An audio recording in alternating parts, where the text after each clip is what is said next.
You're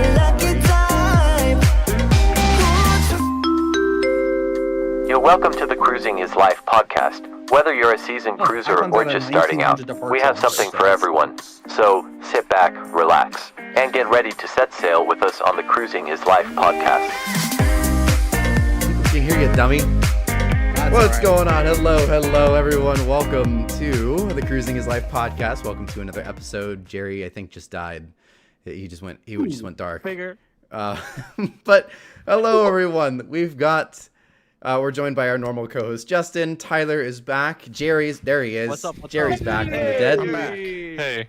We are here to talk about the future of Port Canaveral. We also kind of hot and heavy on Icon of the Seas right now as we are doing this podcast early to go see Icon of the Seas on Wednesday. That's why we're doing it on a Monday night. But Exciting. So yeah, Fun times. Icon aside, we got a really busy. We got a lot with Port Canaveral, and I know Tyler's kind of the one that's going to probably end up leading most of the podcast tonight, but that's a good thing. But we got some exciting stuff on the horizon here for Port Canaveral. Oh, yes, absolutely. Lots of it coming. Yeah, we'll definitely get into it here on this podcast here in this next hour, or maybe go over. Who knows? We're going to get into it. We're going to talk about this stuff. So who knows? Have to wait see if the night plays. So let's go ahead and dig in. Yeah, of course. And I think probably just start out with how busy it's been over the last couple years. Well, really 1 to 2 years for the most part, but even pre-COVID, it was very busy. It was starting to get to that point.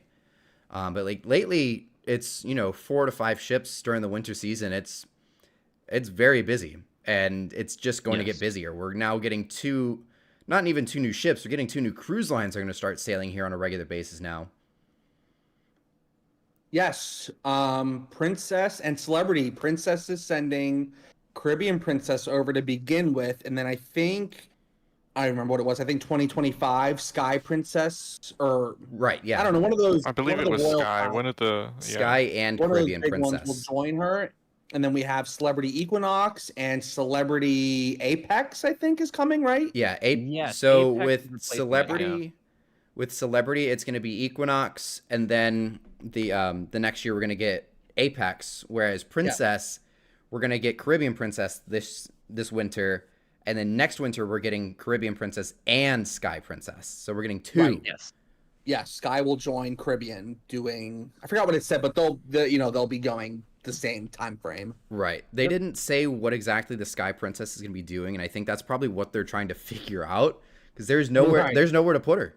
That's how busy the port's been getting. There's nowhere to put her unless they put her just on a random Tuesday schedule, or maybe did week-longs on Friday to Friday. So, right. Actually, it is announced. They have officially announced what she's doing. If you go to their website, it's not publicly announced. They didn't put it in their PR, but it is on the website. And you guys want to take a guess at what she's doing?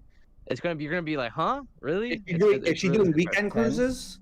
Nope, 6 and 8 night cruises. So I don't know. 2 Caribbean Princess and Sky Princess both doing 6 and 8 nights. I don't know. That is interesting. You're gonna have to dig a little bit more into that here. But yeah, she's doing 6 and 8 night cruises. So. Interesting. Yeah, I mean, that makes sense. That makes sense, but my only question is, what are they going to do with Vista? And I don't know if you guys can even hear me anymore because my cat's directly in front of the microphone. But you're good. But you're good. It's the Vista is going to alternate with Caribbean Princess this year. That's how they're able to finagle the 6 and 8 night cruises out of there, because we have the Venezia, of course, that's going to take Terminal 3 on Sundays, which of course is. I mean, now it's not open this year anymore, now that we had the Epic get redeployed. But so there's literally nowhere to put the Sky Princess, which is a good and bad thing. Of course. Yeah, so I would assume 6 unless they work something out. Yeah. Right. So I want to say something interesting here. So this is the way the Port Authority works here. So Carnival has rights to the Terminal 3, and then after a certain amount of time, I think 6-month time frame, part of the contract that they have with all the cruise lines now, this is a new thing, is the Port Authority after 6 months has the right to put whoever they want in the cruise terminals if that spot is not open. Now, it's Canaveral, so we'll talk about it a little later here, but it's only going to be mega ships. But that's an interesting thing to know, not people know about, is after 6 months, it's up to the Port Authority actually has rights to put whoever they want in each cruise terminal. That makes sense. So is it 6 months from when the terminal opened, or is it 6 months from a certain date? 6 months, I think, after a certain date after they announce that they're sailing. So if Carnival says, hey, we're going to put these ships here in Port Canaveral at this date, they're going to communicate with the Port Authority, right? These are our ships. We're going to have the Carnival Vista. We're going to have the Carnival Venezia. We're going to have the Carnival Mardi Gras. These in Liberty. We're going to have all these sailing from a certain area. Then it's up to the Port Authority here after 6 months. If Carnivals doesn't come back within that 6-month time frame, once they've submitted those original list of ships, they're going to go ahead and the Port Authority gives full right to say, okay, we're going to put Oasis there on a Sunday or something like that. That's why you see that is because of those time frames here. So that's something I did learn recently here, but very interesting. It's not really publicly known like that's 100% the way, but that's what I've been told from my sources. I mean, it's definitely, yeah, because like they've put the Oasis like last year. There was like 2 or 3 times that they put her at Terminal 3, and I think same thing with Prima. Yep. It just 99% of the time, I would say the ships are going to go to the pier that they're always going to go to, where their cruise line primarily operates, but there's always like that one-off. Right. It happens. Yes. Honestly, I was surprised that they put Epic at 3. I mean, it makes sense because of the way MSC is there on Sundays, but it's interesting that I thought they were going to put her at 5. I don't know if she might be too long for 5 is probably part of the issue. Because I know 10 is, I guess 10 I want to say is Norwegian's terminal, but they share just as much of it with MSC at this point. So it really doesn't matter. I know they put the Prima at 5 last year because the Prima wouldn't fit at Terminal 10 either, because of the lifeboats and the configuration of it. Apparently the same reason why Epic can't sail out of New York, the lifeboats. I don't know how NCL is the only cruise line that manages to do things like that, but it's always the lifeboats. It's because the way they design their ships, they stick the lifeboats 50 feet off the side of the ship. They don't put them like halfway in. The Epic, they're just thumbtacked onto the side of the ship. Exactly. They really are. It's crazy. There's only been a handful of times it happened, but if you ever see the Epic pull into New York and dock there, they drop all the lifeboats. They do. They have to. Interesting. Wow. They'll hit the sides. Wild. They'll hit the both terminal. sides or just one side? Just whatever side they dock. I figured the docking side. Yeah. But yeah, it's I have it pulled up fun right little now. fact. So for Cruise Terminal 5, the berth length is 1,049 feet. So they can have a ship pretty much as 1,049 feet. That's the max they can get there at Cruise Terminal 5. This is from the Port Authority itself on their website here. So yeah, that's probably why Epic is in there, because I think like Epic is a little longer than that. Yeah.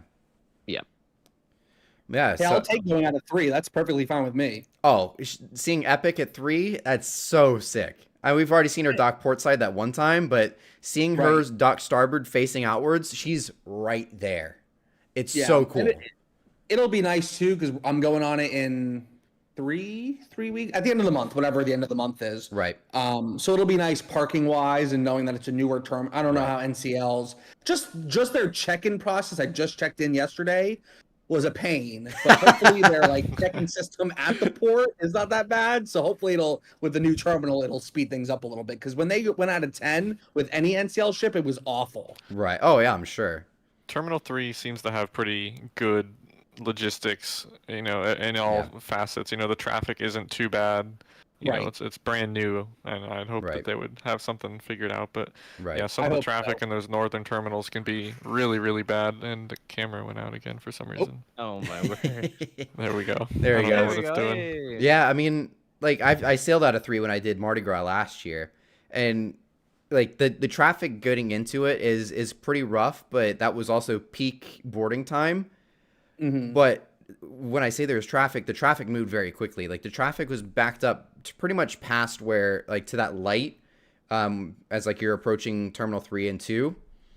And we still made it from that light all the way to the terminal within maybe 15 minutes. So even when the traffic is backed up, it's really not that bad. Way better than what I had at the it was at Terminal 5 it's so a couple weeks ago for Mariner. There was 4 ships in the top in the North Basin, and it was a mess. We sat in traffic for at least an hour to go a quarter mile. I got thinking not Port Canaveral related, but my parents just got on the Celebration yesterday, and there was 8 or 9 ships there yesterday, and the tunnel closed. And they said from the time they got into the traffic to the time they got to the ship, it was an hour and a half. They were literally directing traffic all the way down to Terminal A, past Oasis, past Norwegian Encore, past MSC Divina, past Carnival Magic, and then to Carnival Sol. They said it took an hour and a half. That's ridiculous. Oh my crazy. God. Yeah, they called me. I'm like, yeah, that sucks. There was a day, so it was a couple weeks ago. I think it was when Adventure and Vista like first started sailing together, out of 5 and 6, and I think there was some sort of medical emergency going on at Terminal 5, so it was all backed up. But with Terminal 5 backed up, nobody could get into the little side road for 6, 8, or 10. So it was all backed up. And yeah, you guys have seen my car. It's like 2 inches off the ground. I got stuck in that, and I couldn't get through that little grass median. Like, there's people diving off and like turning around, making U-turns. I was stuck.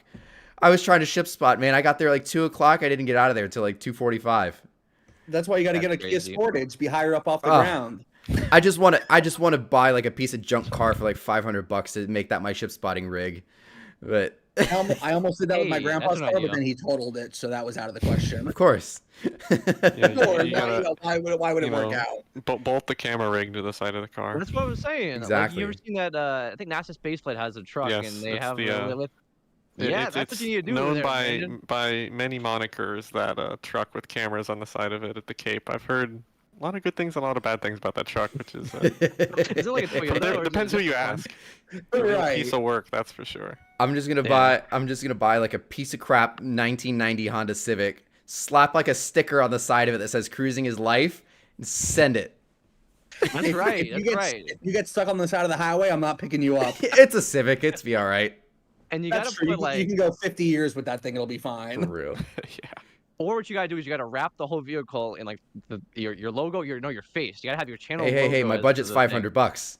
Oh, okay. Well, never mind. For a pretty face like that, it's at least $1,500. Exactly. I ain't spending more what the car's worth. But anyway, back on topic here. But yeah, I mean, so like even the traffic, it has its moments for sure, like in Canaveral, and I think there's definitely way they're getting better with it overall. I know like when the Wonder first got here, I can't imagine what Star is going to be like for the first few sailings. But I know, like, anytime, like, the first 3 to 4 weeks that the Wonder was sailing out of Canaveral, the traffic was always backed up off of the exit ramp onto 528. It was horrible. So bad. That was terrible. I mean, that was it's even recently with a double Oasis class with Allure and Wonder there, when there's back-to-back days with Allure. I think there's been a couple when they've been shifting around. There was Allure like on a Friday, then Wonder on a Saturday, or Saturday, Sunday. Yeah, and then Sunday, there Mondays. was enormous, because there's so much, like the Wonder was coming in while the Allure was like, it was terrible. So much traffic on that road. Every terminal has its days. Yeah, right. It really does. It's always hit or miss. Right. I think Miami's starting to figure it out, especially with that new MSC terminal going up. They need to redo the road system, because that's really what it is. I know we're talking about Canaveral, but at least Miami, it goes from like 2 lanes out of the tunnel to 5 lanes by A, then down to like 2 lanes, then up to 5 lanes, down to 2 lanes. So I think Port Canaveral is going to realize that eventually once they build. I know we're going to get into it eventually, but when they get that new terminal going, they're going to have to really redo the road system there. And then once, I think that's the main problem, because I mean, with the way they've got the terminals configured, the road system's a little iffy right now. It's okay with the ships they've got now, but it's going to become a problem soon. Yeah. So they're working with that right now. They are working on trying to get 528 fixed. The fortunate part is one of the space companies, this is pretty interesting here, one of the space companies, actually not, just one multiple, basically told FDOT, that is in charge of this whole project here, that they can no longer move forward with making a new drawbridge, or basically getting rid of the drawbridge, because they want to bring their rockets potentially through the lock still, and they want their 5-story, how much, not 5 stories, like 20-story rocket to fit through, and they can't do it with a fixed bridge. So that the whole project has been halted by FDOT until further notice, because of potential impacts with other clients. I'm sure, Jerry, you probably have some comments about this. Yeah, that bridge is such a huge mess. I mean, because when I was it's just still the same thing. The traffic was backed up over the drawbridge when I was stuck in traffic going out of CT5 the other week. It was probably the worst I've ever seen it in recent memory, which is saying something. But there was people complaining. But the whole debacle with that bridge, all the space companies don't want to get rid of the bridge, because obviously it's going to get replaced with a fixed span bridge. That's what Canaveral wants, because they don't have to interrupt the car traffic for, I want to go through the lock in my sailboat, and can you please stop the traffic for 15 minutes while I sail my sailboat through here? Yeah, that sucks. And I've been caught in that plenty of times. And it's always an interesting debate because the locks are so small. I don't really know what use a larger drawbridge would provide, or even because the current one is fine, I think, in my opinion. Yeah, the drawbridge has its drawbacks, right? It's old and it has to open. So a fixed span is good as long as it's high enough for however tall most sailboats masts are. That is the tallest thing that really goes through there. When my parents did Mariner, they went, I think, maybe a week or two after you went, Jerry. And after they had gone through and went over that bridge, that drawbridge got stuck open that day. Yep, it was a very efficient, and it's old, so that's not surprising. It was a 6-ship day that day. Doesn't SpaceX unload their rockets at that cargo pier though, where Vista was docked? Yes, that has no impact on the drawbridge though. So what's the problem with the drawbridge then? Just the regular boat traffic? The only space traffic that goes up there is the SpaceX Megan and Shannon, which is the small boats that carry the Dragon capsules, which are 80, 100-foot boats. They're big boats, but they're not huge. Right. They're reasonably sized. And then every once in a while, you got the Pegasus barge that brings what is going to be now the SLS core, which one of them will be coming in the next 3 years, maybe. He'll transit there one time. They used to drag the when they used to do the shuttle program. I think they were pulling and that was the external tanks. Right. The Pegasus barge used to carry the external tanks for the shuttle program, so that used to be in and out, in and out, in and out. But SLS obviously slow, so. Yeah. Right. Every once in a while. Drag the solid rocket boosters. Yes. Because they would just they would drag them after they landed in the ocean. They would drag them through there, right, to be repurposed. Yep. Mm-hmm. Yeah. So this I know a little bit.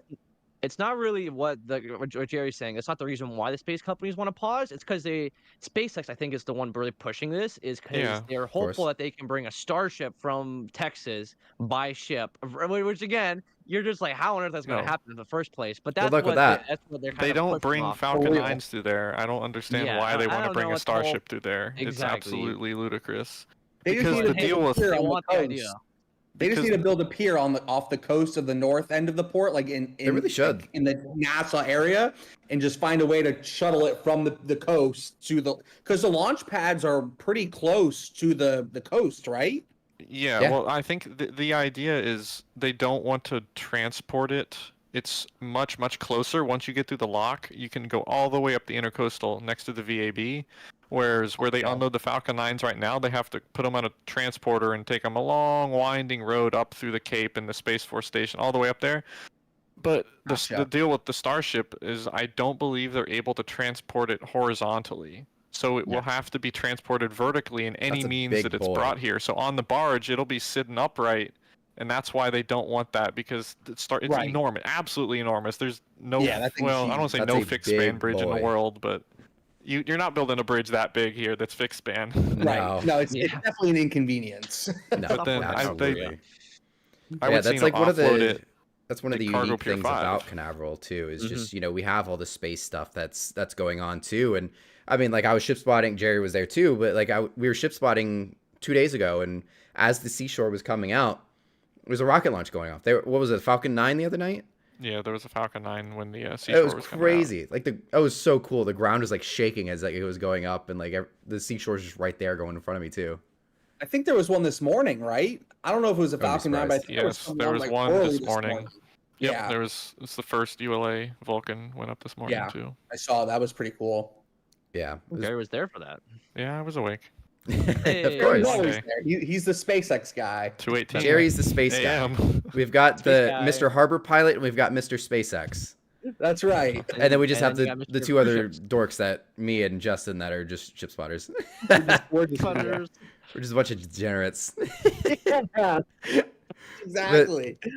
But yeah, I guess the nice thing about Canaveral is we're having traffic problems here and there, and it's always hit and miss, is from what it seems like. Some of that infrastructure is getting pretty old, like that bridge. But like the fact that we're at the capacity that we're at now, we're doing millions and millions and millions of passengers every year, and we're having few and random hiccups and not, anything major. Like Miami is a beast.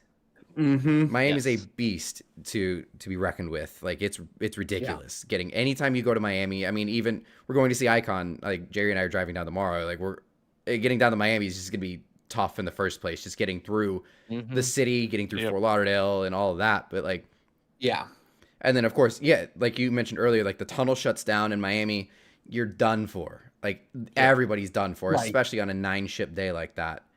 Yeah, for those of you that don't know the Port of Miami, which I'm sure most of you do, the tunnel is the main entrance to the port. But before the tunnel, there's the Port of Miami bridge that goes over to, from downtown.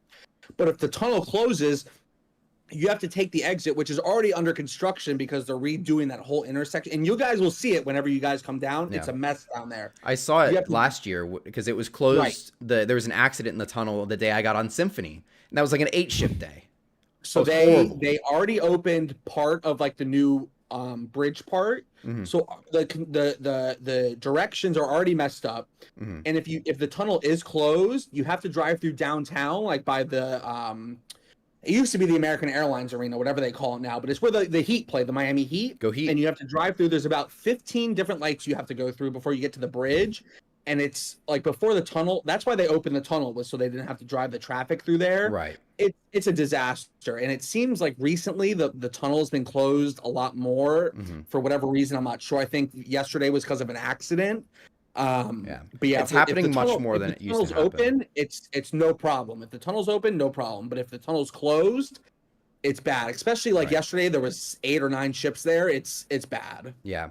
Like Miami is one of the most efficient, probably the most efficient cruise port. And of course, it has to be the way it is. It's the capital of the world. But they're at a point where it's one of the most efficient, easiest ports to get in and out of. But one minor, I say minor, little misstep, and it's chaos. It's a disaster. It's very bad. It's very vulnerable. It is an interesting point that, speaking of efficiency, right? That one day that I sailed on the Mariner, we're sitting in traffic for an hour easily, hour and a half maybe. We left 5 minutes early off the pier. No problems, just embarking. Right. They got everybody on the boat. We left 5 minutes before 4. I was like, expecting to leave 30 minutes late because there's so many people. I was sitting on the boat. I could see the traffic wrapped around the road as I was sitting in the windjammer eating my food, and we still left 5 minutes early. Right. Even with my parents being delayed an hour and a half, and we live at under an hour from the port, even with them getting stuck in traffic for an hour and a half with everyone else, their ship, some of the other ships still left a little late, but them and the Magic both left at 4 o'clock, which is unbelievable. That's crazy. Yep. I couldn't believe they texted me that they were underway, and I go, "There's no way." And they sent me a picture. I said, "That's crazy." That's insane. Yeah. Tyler, we lost you, by the way. I have a Discord notification. Maybe he's fixing something. Oh, okay. Okay. But yeah, I mean, and I guess the nice thing about that part of Port Canaveral, the west terminals, 5, 6, 8, and 10. Why don't they go in numerical order? I don't know. but my point is, there is a lot of, that part is a little vulnerable because of that bridge, just random things that can happen.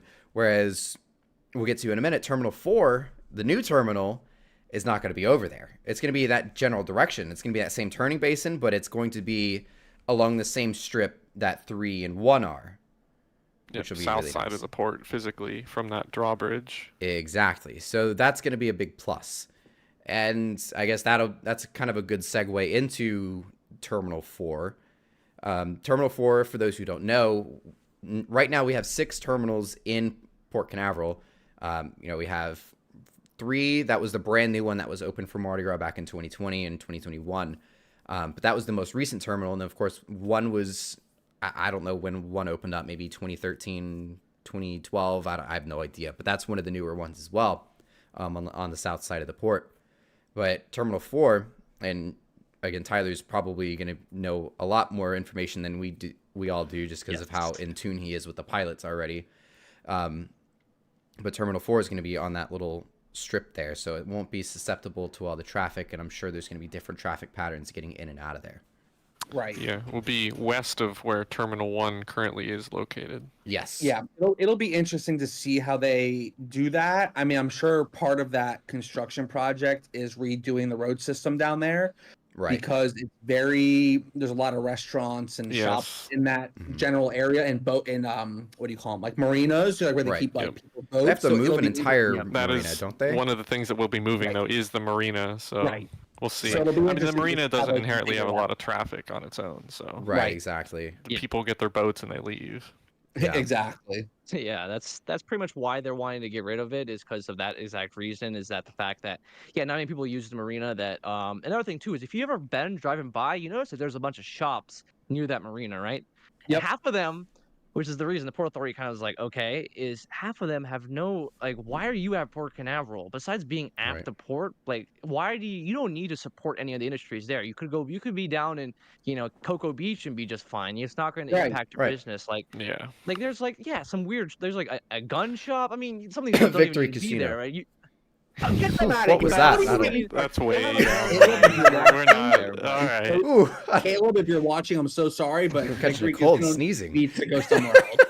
Unfortunately, Justin, that is not happening anytime soon. But if we're excuse me, Mr. Port Canaveral over here knows all the information. Yeah, take it away, Tyler. If we're discussing what they're doing, I mean, that sounds better to what do you me, know? but What are they doing? Tell us what you know, buddy.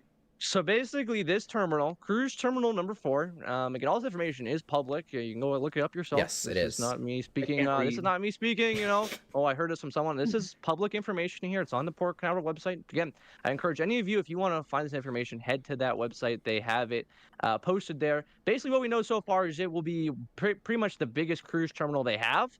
The goal for it is to be 1,490-ish feet here. It will basically run all the way to Gators Dockside, all the way up until Cape Marina here. So it is a good, decent chunk of Port Canaveral. If you aren't familiar with the area there, well, it's kind of basically runs all the way from kind of where North Cargo 6 starts, which is like where the SpaceX rocket booster is, and pretty much runs all the way up until it hits Cruise Terminal 10, if you know the water side of the port, for the folks who aren't really familiar with the whole area there. But again, this is going to basically be built to handle every large ship. Now, the ships that they're trying to build everything for is for the Freedom class, the Oasis class, the Quantum class, and the, of course, Icon class. But besides Royal Caribbean, the other ship that they're trying to build it for is the MSC World Europa class, or the World class, I should say. So they did just order 2 more of those, so I wouldn't be surprised if maybe we get one in Canaveral. World Canaveral. I think at this point, World Europa, any port that's building a new terminal, whether it's Jacksonville or Miami, I think they need to meet the requirements of the Icon class just to be safe. Because you never know. In 15 years, Jacksonville might say, screw it, we're going to redo the bridge and bring in a. So I think that's... Pull a Skyway bridge and just drive through it. Okay, well, the Skyway bridge needs to go. We already lost it once. Well, what's the second time, right? Whatever. Yeah, what's the second time? I want to hit it again. No big deal. So I think they need to, any port, whether it's the home port or a Caribbean port, any port around the world needs to build their ports to accommodate an Icon class. That way they don't have to worry about it. Until they build the next biggest. At least. Absolutely. Well, I mean, what was the, that's how it was Oasis... with the Oasis class originally. I mean, they were way too big. I mean, they're still big, obviously, to this day. Up until 2 weeks ago, they held the record for being the biggest. But like in 2009, 2010, they couldn't go anywhere. They could not send those ships anywhere. They barely made it into Nassau. They like finished dredging like a week before they started coming in. But like the Icon class luckily has like the same general dimensions of the Oasis class when it comes to length and width. So it's not terrible. As far as, trying to get it in and out of some of these places, like they know they're going to fit in most places other than Roatan, which is kind of surprising. Actually, it's not surprising, but it's surprising. But yeah, I think they really do need to start kind of building terminals and building piers that can accommodate some of the Icon class. Just to be safe, honestly, even if you don't get that class I think ship even there, in Galveston, that new terminal Royal built in Galveston should still be able to hold Icon just because of the dimensions are similar. Yep. Right. You might as well just be prepared for it. Even if you don't get it, you might, because if you can accommodate Icon, you can accommodate any other ship. So why not, right? Off topic, but Icon. Speaking of Icon, did you know that thing has 5 bow thrusters? 5 of them. Oh, I did not know that. That's I crazy. did not know that. That's they need crazy. It. I mean, they need 5. Yeah. So they have triple azipods and 5 bow thrusters. I mean, That's it makes sense got if power. you think of the watching her spin in Miami's turning basin, because even when I saw Harmony do it, it was crazy. It's tight. I'm assuming that's a result of like the tumblehorn bow design because it's so flat, part has of so it, much surface area. It's So I gonna think have a lot more drag when it's spinning through the water like that versus a traditional like bulb. Yeah, Right, because I I think think Mardi Gras Ed and the class Oasis class like that have too. 4. Yeah.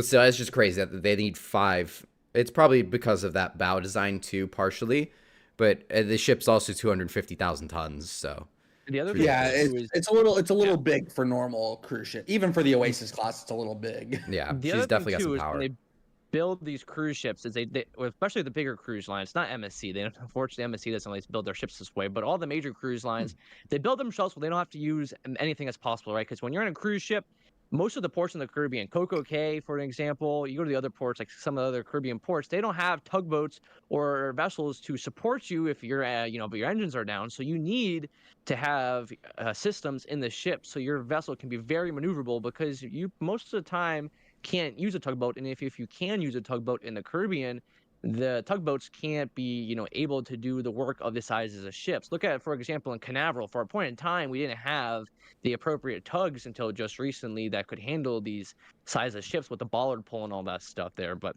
again, just goes to show here that the more they have with propulsion is a big player in ports like Canaveral as well. How the world class have twin screw propulsion is ridiculous, and I'm amazed that they're even going to be able to put that in Miami. It must be a European thing. They don't know what's going on. It's cheap. MSC, yeah, that's true. They don't need to be cheap though. They've got a huge cruise line now. They do not need to be cheap. No.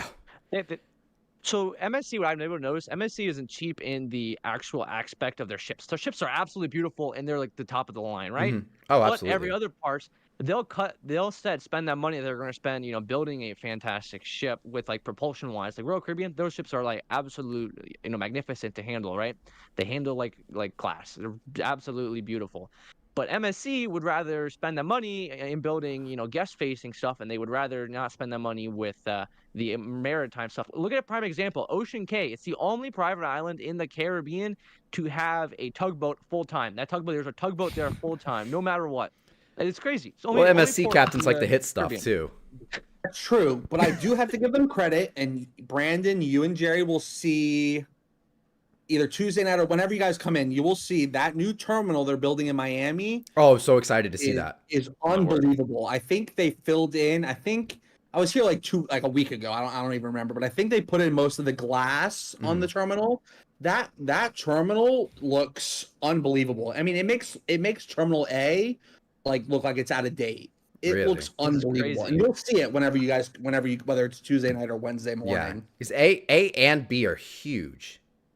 B is literally twice the size of A. B is huge. If you dock, like the Norwegian Gem and the Pearl sail out of there, I think the Sky does too. They're taller than the ship. You can stand on the top deck of the Pearl or the Gem, and the terminal is over you, is on top of you. That's how big it is. It's huge. It's massive. It's crazy. I think square footage wise, I think A is technically bigger square footage, but it's tall. Like right. Yeah. B is just really B tall. is very skinny. It's a very unique oval shape. I don't even know what you would call that. I didn't pay attention. The Pearl to the map, of Miami. Yeah, it's huge though. Like I said, if the Pearl or if anything other than the Epic is docked there, it's the terminal is bigger than the ship. Yeah. Yeah. So that's the interesting thing here. Canaveral, for example, you're never going to really run into that issue here in terms of the terminal being bigger than the ship. But terminals in Canaveral, they're absolutely amazing. And we have a question in the chat here. It's asking about parking here. I can tell you one thing. The Canaveral Port Authority knows about the issue with parking.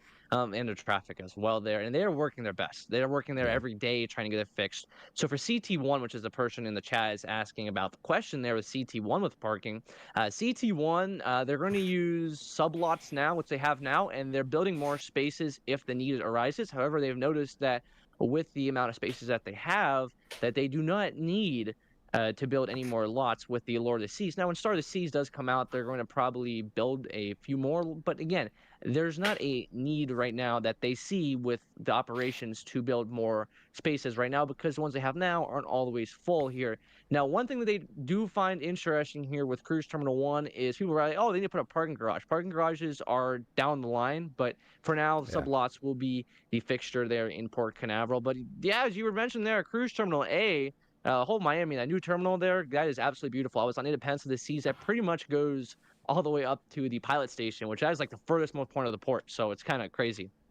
Yeah, speaking of parking, Miami's having a problem too. When I went on Harmony over the summer, it was just Harmony and I think Freedom of the Seas at that point, and I almost had to park in a different lot, but I got lucky. I had to park on the very top of the parking garage over at A, just to get a parking spot there. But even when we went on the Allure in November, me and Brandon parked in the surface lot next to the garage. And I think Tyler, when you went on Independence before that, you parked in like a different lot, right? Not the same one. Both times I was on Allure Independence. I did with you guys. I parked in the same spot, which is basically it's across from the parking garage. So if you know where CT1 is, it's basically on the side on the road where George King Boulevard is. That's that lot. Right. And then the other time was on Allure. I parked, I think, where you guys parked, which was right near the actual ship, which is like it's on like the what's that road, Jerry? You know what that road is called? Where Challenger you Road. Turn. I think it's Challenger. It's the one that it runs to Grills, and then the one that's the one that my GPS. It's right next to the parking garage. Like if you're looking at the ship, you're looking north off of the main road. It's right next to the terminal. Right. Yeah, I think it's Challenger Road because whenever I put it in like my maps, not that I don't know how to get to the port, but I always like to give myself a time to beat. Yep. So I'm right. So I usually I mean an estimated time of arrival, not a time to beat. But it always takes me to Challenger Road, and that's usually what it starts to recalculate at is when I pass that road. Authority headquarters is though too. Yeah. Challenger's on the other side of the road. I think you're talking. It's Flounder Street that takes Flounder. That's close the enough. one. That's the one. Yes, that's the one. That I can't agree with, but I'm sure you guys are right. Yeah, that's right. But I'm assuming maybe I guess as far as Terminal 4, would that little side road that goes by the exploration tower and all that, is that what access road they're going to end up using for 4, or is there going to be some sort of major road that goes into play? They're going to have to make a major road. But sorry, go ahead, Tyler. You probably know more than I do, so go ahead. Yeah, no, I'll back up Jerry's point. Sorry, Jerry, but well, basically, I think that they are going to have to either beef up that road from near the exploration tower and kind of build in. Unfortunately, there is no way to get there from the north side, so you can't use the north side exit to go to that terminal as of right now because the marinas also have to be there too. So I think they're gonna kind of beef up that road because again, you still have to get to those marinas, not the Blue Point, but there's Cape Marina. I think what's the other one, Ocean Club or whatever. Those are still staying. So. And then the other one, that Rodney S. Ketchum boat ramp, that's also still going to be there. So things are still staying on the south side of the port. But again, I do think that they will probably beef up that road here. But the whole south side will be changing in that area because, again, the exploration tower, same thing too. They don't know what they're doing with that yet. So the whole area is going to a lot of change. Is that reopened? They're not reopening that anytime soon? Yes. What I can tell you publicly is they don't know what to do with the space. I'll leave it as that. Open it back up. I got pictures to take up there. Easy as that. I'm curious if they will build. So what Fort Lauderdale did, what Port Everglades did, was they built a what do you call it? Like a flyover from 595, which is like the road that goes past the airport, and they built the flyover that goes right into the port. Right when you come over that flyover, you go right to the gate at the port. So I'd be curious to see if Port Canaveral does something like that, a flyover that takes you directly to that specific terminal or at least that area. That way they can keep the existing regular roads with like the way we go now through like off the off ramp and down through like the lights and stuff. I would be curious to see if they add an off ramp to that particular terminal, where if you're going to that ship, only people going to that ship specifically take that exit. Honestly, I think that would be the best way. That would be like the minimal impact on current regular traffic too. Right. You're not going to impact people going down towards 1 and 3. You wouldn't impact anybody going down to the west terminals either. Right. That's what everybody did with all those side businesses, right? Mm-hmm. Right before you get to the port, there's like a couple of things here and there, and then that flyover takes you right into the port. Yeah. So Justin, likely they have a like George King Boulevard. It just goes over the road. Is that what you're kind of thinking? We're just yep, that makes sense. Yeah. Or even off of A1A right there. Yeah, whatever. If you put it main road, right. Like before A1A turns to George King, before A1A, but after the drawbridge road. Exactly. Yeah. Right. Exactly. Right in between there. Just make it loop right in or loop right over or something like that. Right. It would probably have to be a big loop. Because you can build that whole road and keep the main road open until maybe close like 1 or 2 lanes as you're connecting that road to the main road that's already there. That would be the minimal impact. There would be no impact to traffic. Because the road that goes by Exploration Tower right now, the Dave Nisbet Drive, it's a very small road. It's a 2-lane. Not many people are on it usually, right? It's the people going down the Gators, going down, and then even the one that goes down to the boat ramp, the west end. I know Tyler, you mentioned the Rodney King Ketchum boat ramp. Yep. That's even more of a little podunk road. There's there's no way that they're going to get that much traffic down that little itty bitty road. However they end up doing, especially a big terminal like that. Not that they will, but if they were to put Star of the Seas at Terminal 4, that little tiny little road there ain't gonna cut it. It ain't gonna cut it. Like they're gonna have to put some major exit.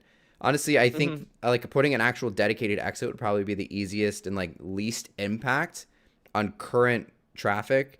But regardless of how they do it, it's going to be a huge project just trying to figure out like the best way to do that. Absolutely. That's going to be the toughest part about them building that new terminal. Yep, absolutely. The maritime side is also very tricky here with ship handling, because I know for a fact that it's very uncomfortable for a lot of people when they bring the Oasis into that CT6 because of the sheer size, especially imagine you get Icon class in there.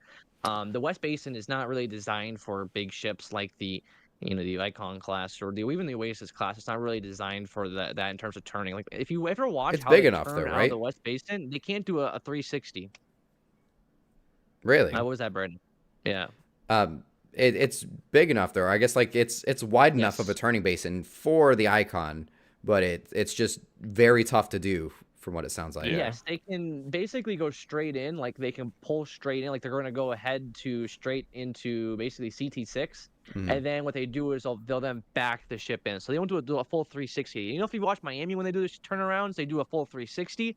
In Canaveral for any of the Oasis class or pretty much any ship, like look at CT1 when they dock at CT1, they don't actually do a full 360. They basically just nose into that basin and then they kind of put it in reverse. So that's what they have to do here. That's actually what they did with with Vista. Whenever they were moving her over to the cargo berth, they.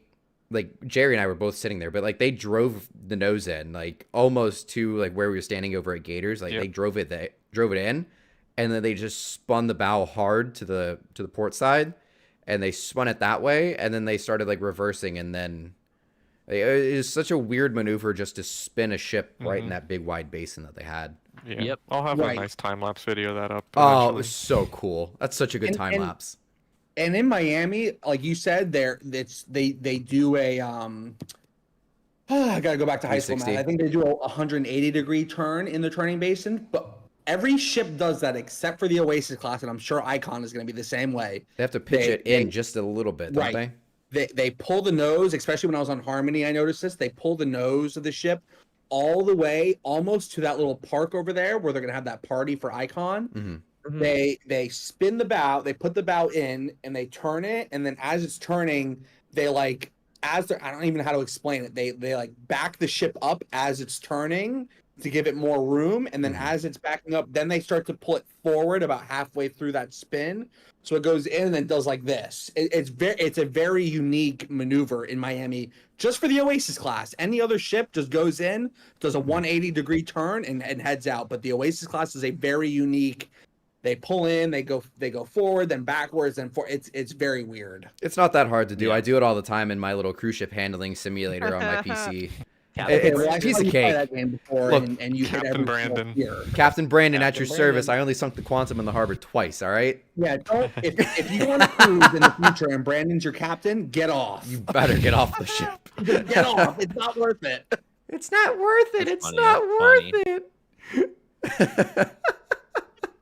Another thing I think we should touch on here with Port Canaveral here is going forward is what do you think cruise lines coming to the port here? What do you think is the next one? So they already got Celebrity, they got Princess. But what do you think is next? Holland America, 100%. Okay. 100%. I can see it. I can see it. Because Orlando is not a very retirement-friendly area, especially with all the theme parks. But where the port is very retirement-friendly. Give us the Koningsdam.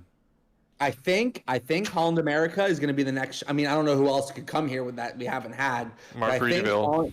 I think Holland America is. I heard what they said to Margaritaville when they asked if they could come to Port Canaveral, and it wasn't nice what they said to them. Yeah. No. Yeah, let's put it that way. They said, "Have a nice day." Port Canaveral, this is public information too. Port Canaveral officially has said publicly that they only want the larger ships, so they have to have larger, newer ships. So, which Holland America does not have the biggest, but they still have like same size, like the Caribbean Princess or stuff like that. So they still have larger ships. Koningsdam's at least 100,000 tons. You're not talking like Margaritaville or looking at you, Viking or Silver Sea. You're not talking any of those, but right. Yeah. Besides Tampa, who wants Brilliance of the Seas or Carnival Paradise or something? Who wants? Come on, I'll take it. Don't get me wrong. We kicked Sensation out years ago, and look where she's at now. Yeah. She's a hunk of. She's a pile of metal. That's right. Rest in peace, Carnival Sensation. That's right. R.I.P. No, that's the thing I think is interesting, right? With Port Canaveral, especially. Like, if you look at the way the port's situated here, they have now pretty much all big tonnage. There's like no small tonnage that sails. Like there's none. Like not one whatsoever that is like considered like. I mean, there's home ported at least. There's not a home ported ship under 100,000 tons here. Okay, Exactly. Brandon, did you say something about that? There was like only 4 ships coming into the port that were like under 90,000 or something like that. Yeah, there was a thing. That thing that Tyler sent us earlier today was showing us like how much. Yeah, that 200-page the tonnage and all that. There was, I think they said four ships total that were coming into Port Canaveral like under 90,000 tons, and Enchantment and Vision were 2 of them. Yeah, I was gonna say Enchantment and Vision definitely are here. And Enchantment's out of Tampa right now. Yeah. Right. Well, those were Port of Call as well. Both those were they were here Call. recently. Were all Port of Call. It was funny seeing Symphony on that list because it went back to like 2018. I was like, Symphony of the Seas. I was like, oh yeah. Yeah, I like how that's on the list. I think it's funny. I think I was like, there for okay, that's an interesting vessel to put on the list. Of all the ships to put on the list, you put the Symphony on there. I was like, okay. Mm-hmm. Jewel's under 100,000 as well, right? They were here last 90K. year. Yeah. But I think that was a recent edition, so it wasn't on the document. But yeah, no, I mean, it was, again, it's interesting here, right? The only other smaller ships Canaveral gets is those Port of Calls. You have, I think the Insignia's coming here, or one of the the Vista, the new Oceania ships. Oh, yeah, here, those little ones. Yeah. Yeah, so that's probably one of the other 2. Exactly. Yeah, just like they make like a yearly visit here. Yeah. From like they'll be on a worldwide thing. They'll stop here and then they'll go to Miami the next day. That's who we're missing this year. Last year we got Costa. We don't have Costa this year. We're getting Queen Anne next month. Well, we got the Costa by Carnival, but I'm so hyped for the Venezia. Yeah. Justin and I are on it already, or booked on it. I am so hyped for the Venezia. That's gonna be sick seeing, especially at Terminal 3. I can't wait. I'm so excited for that. Just seeing her in Miami the other week. Oh, so cool. Or 2 weeks ago was crazy. Absolutely. Now I'm looking forward to it. I'm looking forward to seeing all these amazing ships here in Canaveral. Canaveral is nothing but slowing down. They may not have the world's busiest cruise port anymore. Well, it's obvious. Did those final numbers come out? You can't compete with Miami. What they're gonna have 11, 12 docks when they finish that new terminal. Because that new terminal, oh my word, it's crazy. That Canaveral, new terminal. they can redo. Add 4, redo 2 in theory, and they still would never get anywhere close. But Canaveral, unlike Miami has a lot of smaller tonnage with like a lot of like the Explorer 1. They got a lot of the Oceania stuff. Versus Canaveral, you're talking big tonnage pretty much every time there's a ship here. Mm-hmm. Yeah, I think once MSC's terminal is done in Miami, so what is it? 2 at MSC, then Royals, then 2 NCLs, B and C, then 2 Carnivals, 3, then F, or I guess 3 Carnivals now because Carnival took over F. Then G, which is like what Royal Caribbean uses. Royal. Then V, Yeah. where Virgin Docks. Then Yep. J, which is like those smaller, like the Oceana is a big one. Yeah, I heard Disney was supposed to, before they announced like everything with Fort Lauderdale, they were looking into putting a port, or I guess terminal over there at what was it, K or J or whatever. Yes, I think the problem. Don't quote me on this, but I think the problem was dredging that area of the port. I mean, they dredged it because there's a lot of big cargo ships that go in there. Yeah, but I think Disney wanted to bring like the Wish class, like those types of ships there. I wouldn't be surprised. I think that area was a little rough to dredge or whatever, so they didn't. And Fort Lauderdale, where they redid Terminal 4 for Disney, used to be like where MSC docked. So that Fort Lauderdale had the opening, and they already had the dredging done, like because they had those big ships going in there. So literally, all they had to do in Fort Lauderdale was redo the terminal. Right. And that's interesting here, right, in Canaveral, is that, another question here is, do you think that any of the cruise terminals will be redone, kind of what Disney's doing, or is this something that, I just want to hear your guys' thoughts here. What do you think about that? Because, right, you have, like, you go to Terminal 1, it's like Royal Caribbean decked out, right? You go to Cruise Terminal 3, it's Carnival. You go to 10, you kind of got mixture of both. So there's not much there. But 10 just needs to be... 8 is usually nothing incredible. My personal opinion is, I used to think that wouldn't happen. Like, they would just have to build a new one to make it, like, if Royal Caribbean wanted to build a terminal port, they'd have to build it. I think now if a cruise line comes to any individual port and says, hey, our plan is to have this ship and this ship here year round for whatever it is, we want to renovate this terminal, whatever it is, to accommodate this class of ship, we're going to do it. I mean, just look at Fort Lauderdale. There's already rumors going around that Terminal 21 and 26 are going to be renovated to accommodate Mardi, or what's the Mardi Gras? The XL class. XL.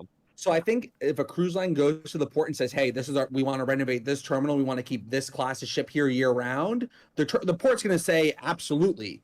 So I would not be surprised. I know this is a completely different topic, but I would not be surprised if in the next 5 years, one of the 2 terminals, either 21 or 26 in Fort Lauderdale, gets renovated to a Carnival, maybe not Carnival specific, but Carnival Corporation. That way, either, so maybe not Princess, because they have that terminal over at 2 for Princess, but if XL or any new Holland America ship comes out, it'll be either at 21 or 26 in Fort Lauderdale. Yeah, absolutely. No, that's a good idea. I like that. Yeah, and Scooby-Doo. I think with as fast as Canaveral is growing right now too, again, not only are we getting all these crazy new ships, we get the ports of call. Is that Scooby? That's my boy. He's so cute. That's my boy. I miss Scooby. Exclusive here in the Cruising is Life podcast. Say hi. Saying hello, everyone. Thank you for subscribing and liking the Cruising is Life podcast on Spotify. Like we get the unique thing where we get ships that make ports of call here in Canaveral too. But like with all of these ships coming in, all these new cruise lines coming in, and just, the industry's growing so fast too. By the time, and especially Canaveral specifically, by the time they finish Terminal 4, they need to have a plan already laid out for their next terminal.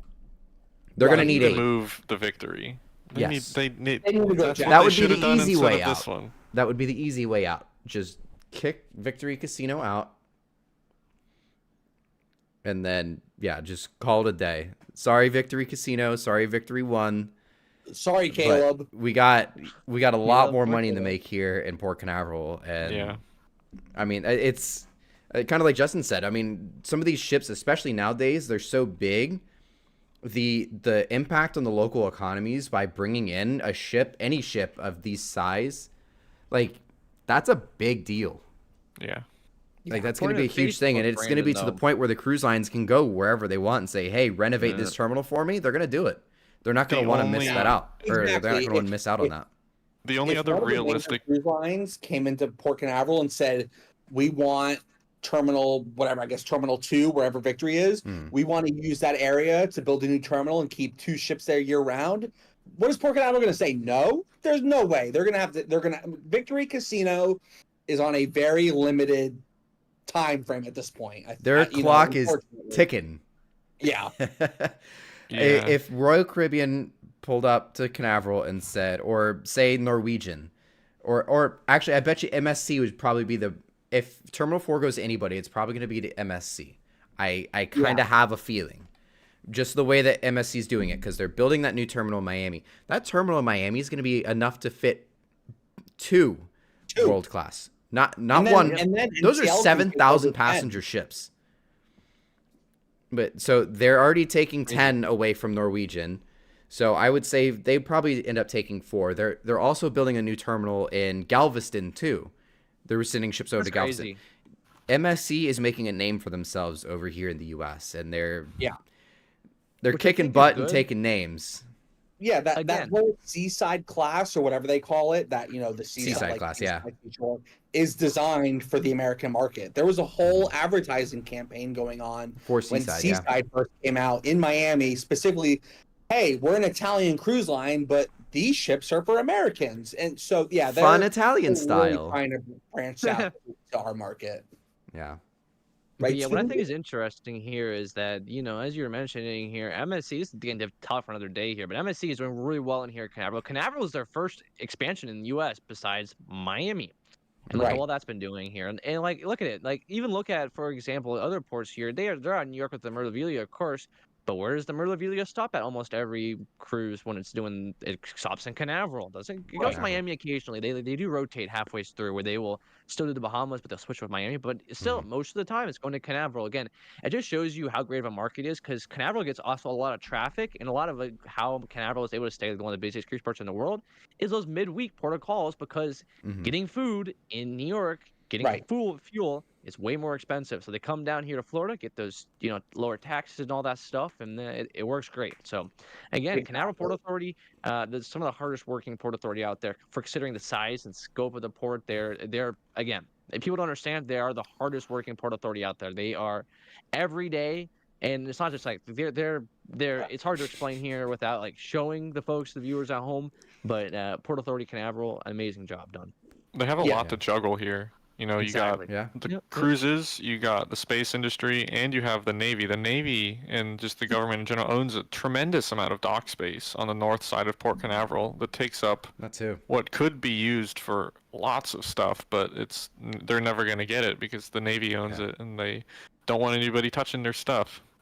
Yep. Right. Canaveral could easily do 10 terminals if they didn't have if they were like Miami and had 90% of cruise traffic and then just a little bit of cargo on the side, they could easily do 10 terminals there. Right. They could use cargo berth 5. They could use all the other stuff on going up the other side of the channel. There's so much space there, but it's all like you said, the Navy or the space stuff. Yeah. And of course cargo SpaceX is never going to let North Cargo Berth or any 5 or any of those go anytime soon. No. That's completely out of the question. Relativity, you name them. These companies. And Blue Origin just installed a brand new, enormous crane there, brand new booster fixture on the dock for, I don't want to say a rocket that doesn't exist yet, but it's only really been seen once in some sort of actual physical form that might fly sometime in the next. It's kind of like Dr. Evil from Austin Powers. But I mean, they're definitely bringing the infrastructure here ahead of time. But absolutely, it will, if that rocket takes off. I want to say to the tune of SpaceX. That's a little bit extreme, but to a reasonable tune of use, and the idea is reuse. That'll be even busier in North Cargo 5 and they're already struggling with dock space because they want to dock aggregate ships there because they offload that. They offload lumber there too sometimes, but there's cargo ships that park there, plus the drone ship, plus the support ships, plus the other support ships, and that's only SpaceX. There's no Blue Origin ships here yet at all. And they all want to share those docks in Canaveral everywhere. And then the Navy doesn't want them to dock there either, right? Yeah, which is weird. They're trying to work on that now. That's the I know they are trying to work on it, but I think the solution right now, I'm not sure if you heard this, Jerry. I think I've told you, but the solution right now, this is again public knowledge as always here. The current plan is to move all ships that aren't supporting, and there's what they call labor phase for space operations. Basically means they're not discharging cargo, they're not picking up cargo, they're not transferring crew. Means they're pretty much just sitting around, maybe picking up provisions, but they're not doing anything activity-wise in terms of opening cargo and stuff. It's send them to Fort Pierce. That's the current plan. The problem is Fort Pierce can only hold 200-foot ships. So if they have anything bigger, and also they have no tugboats in Fort Pierce either. So they're in a little bit of a pickle there. So they'll probably be sending like the Shannon and the Megan down there. Yeah, that would in the role. But still, as you mentioned there, Jerry, the only good news is I have in terms of that is they are opening up North Cargo Berth 4 later this year or next year, and that's going to run all the way from 3 to 4, which will give them an extra 1,000-foot of bulkhead.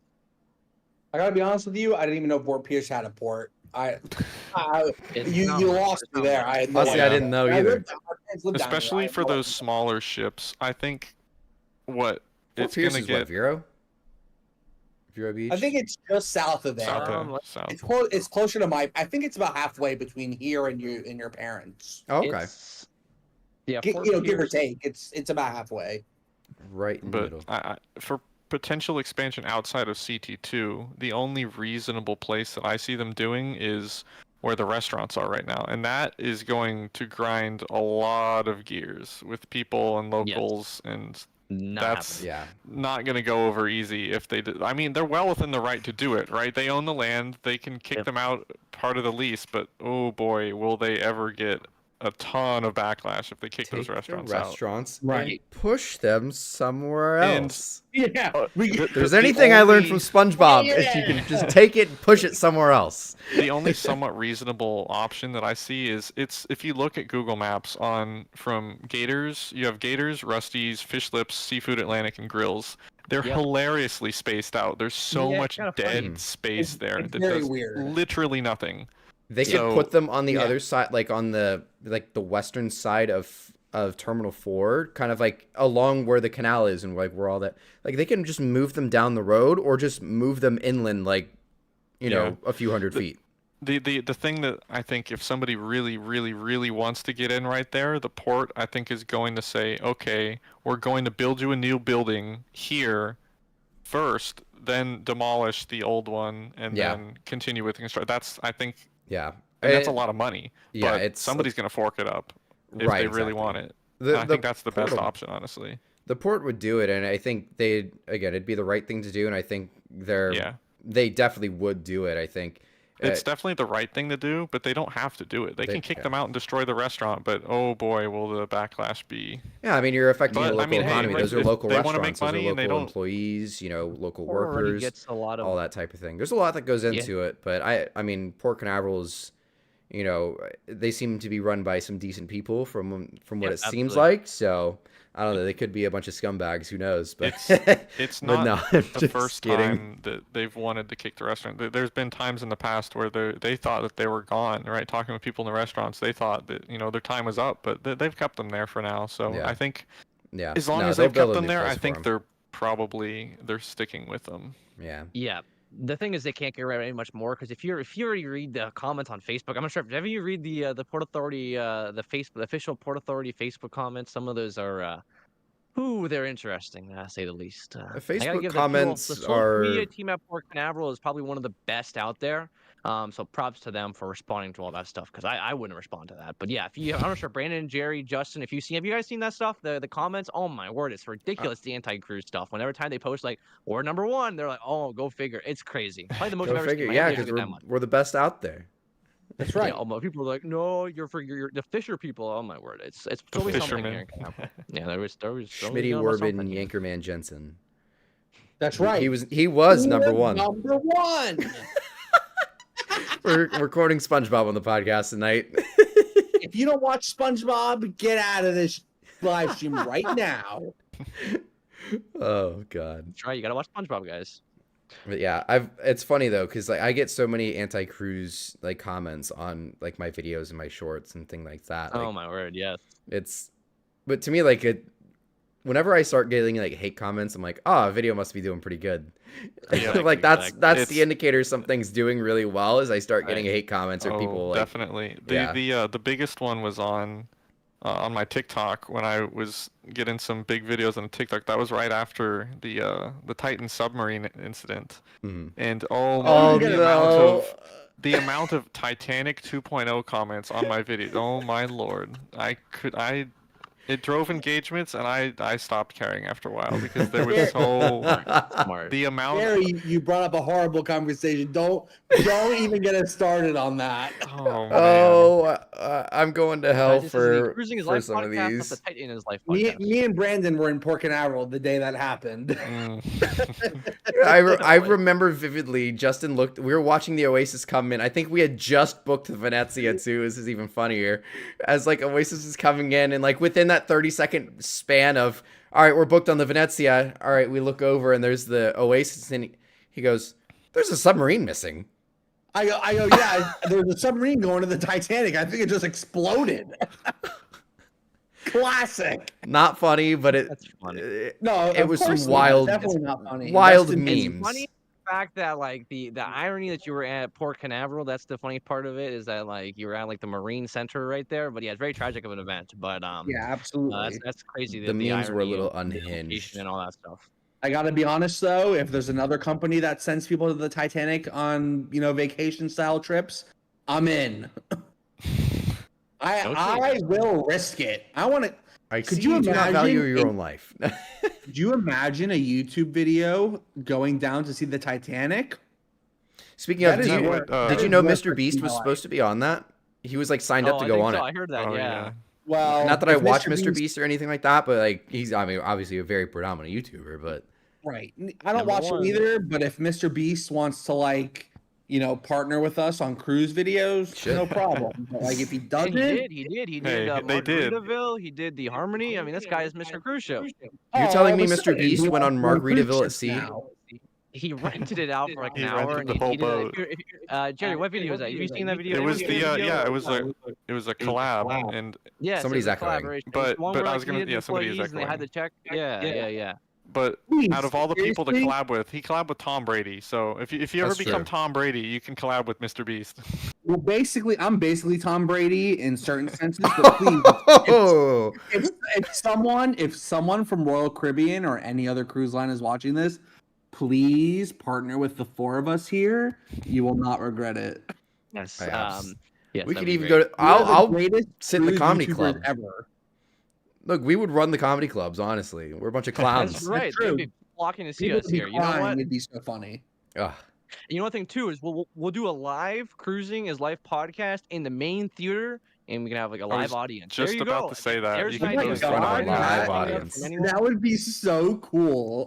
Because we really got. We should try and do that, Brandon. We should try and do that when we go on Liberty in March. Oh my God, Brandon. Okay, you remember you know my friend Alex? Mm-hmm. Well, she just booked a cruise. Is she going on the Liberty with us?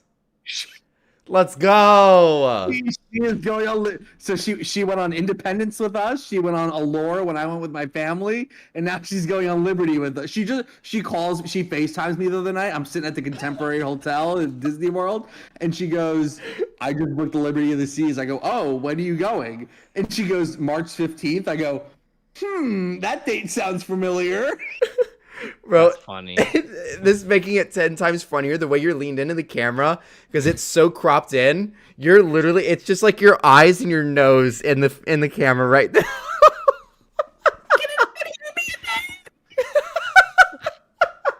Classic. So Alex, I know for a fact you're not watching this, but if you see this in the future, we can't wait to cruise with you. Oh, it's gonna be fun.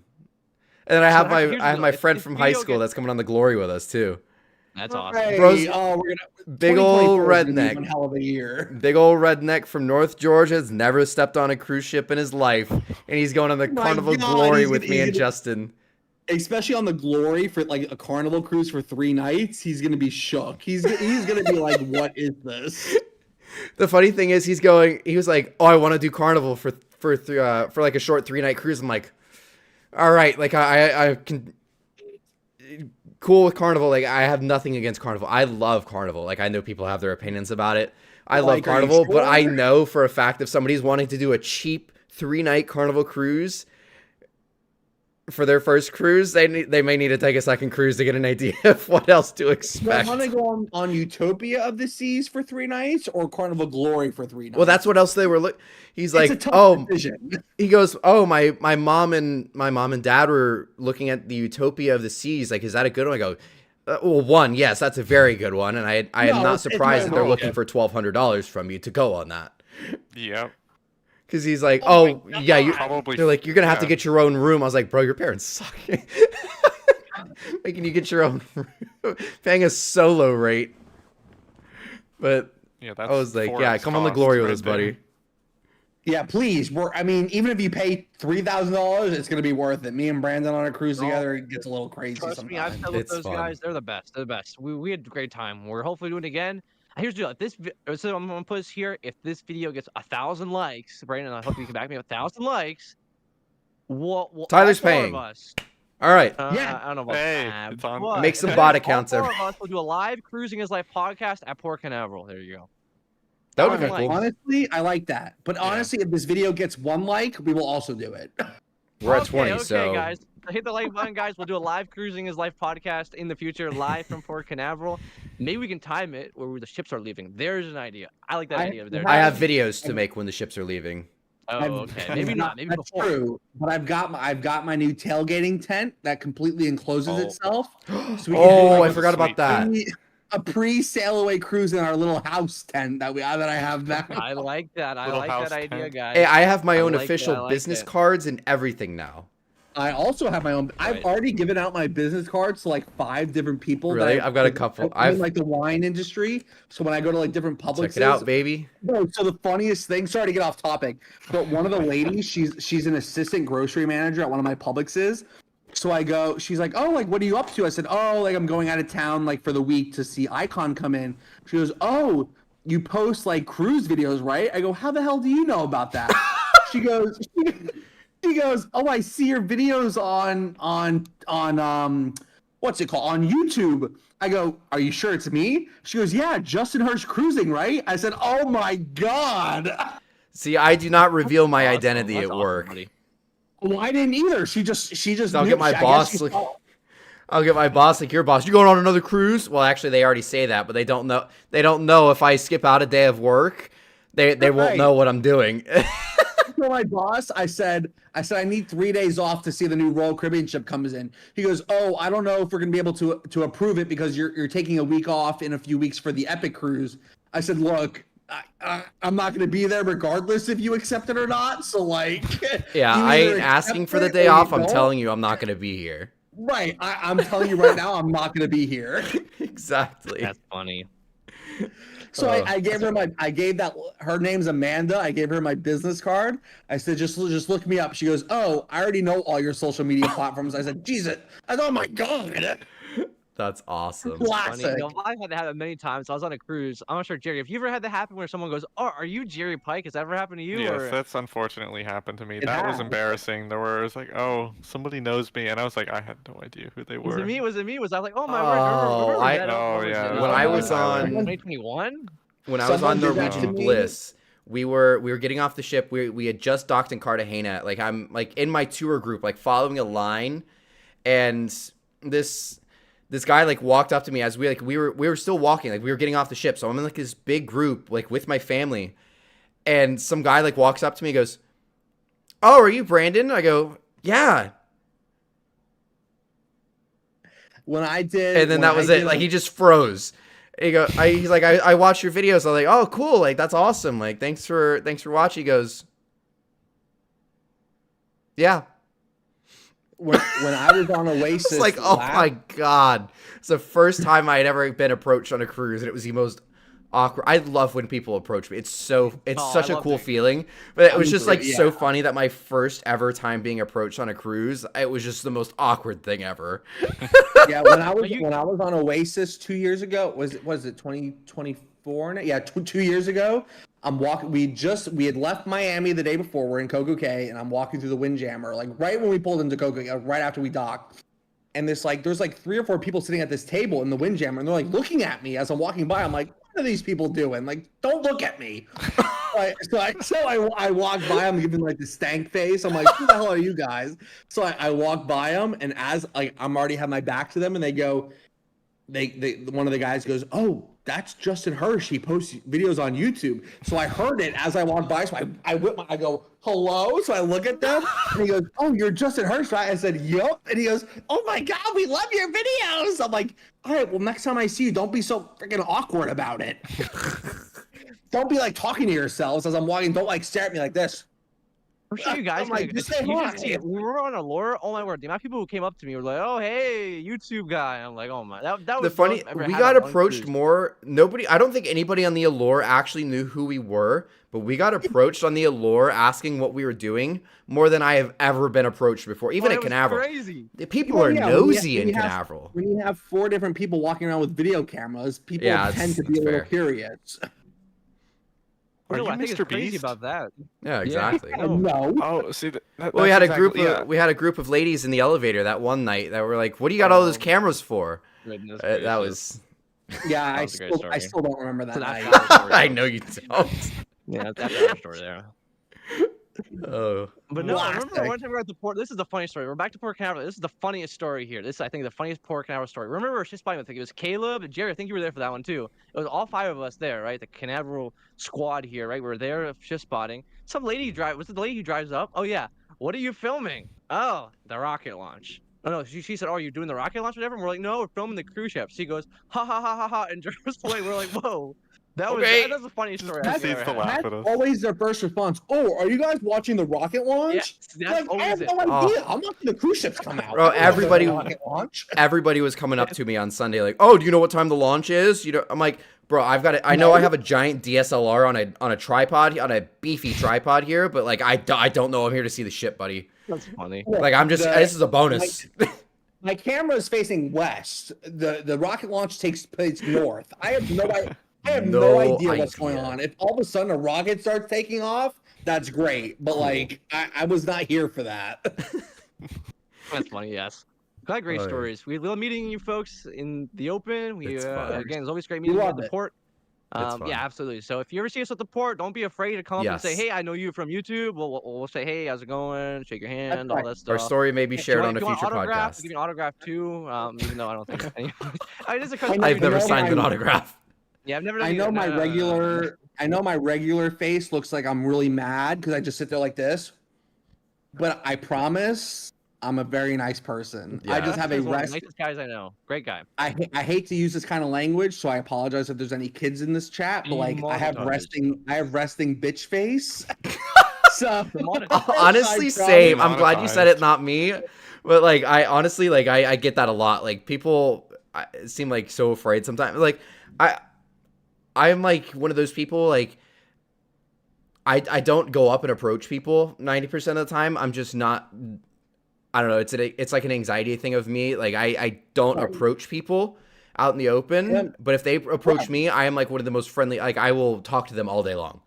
Of course, Yes. I'm just so focused on what's going on, like trying to get time lapses and different stuff like that. I promise, if you come up to either me, Brandon, Tyler, you know, whoever we're there, Jerry, we're very nice. As you can see in this podcast, we're a little loopy over here. We are. I promise, we're very nice. If you walk by us and we have that face, like, don't take it how it is. We're very. We're just nice. making that face at Yeah. each other, most likely. Yeah, that's right. Yeah, we don't like each other. Yeah, no, we're in the moment. When we're in the moment filming, we're locked in. We're working Deadlock. hard. So Yeah. Definitely. no, that's the thing. Working hard and Jerry, hardly that's working. the question for you in Canaveral. How many people have you walked up to and said, "Oh, are you Jerry Pike?" Has that happened? A freaking occurrence? I've had a 'Cause you're on the couple. beach all the time filming launches. Right. Is that like Usually- a thing that, "Oh, you're Jerry Pike"? Yeah, it's been mostly when I was like not filming stuff because I've been like walking around or like walking to and from because usually I try to find spots that are like not super close to people, especially when I'm flying.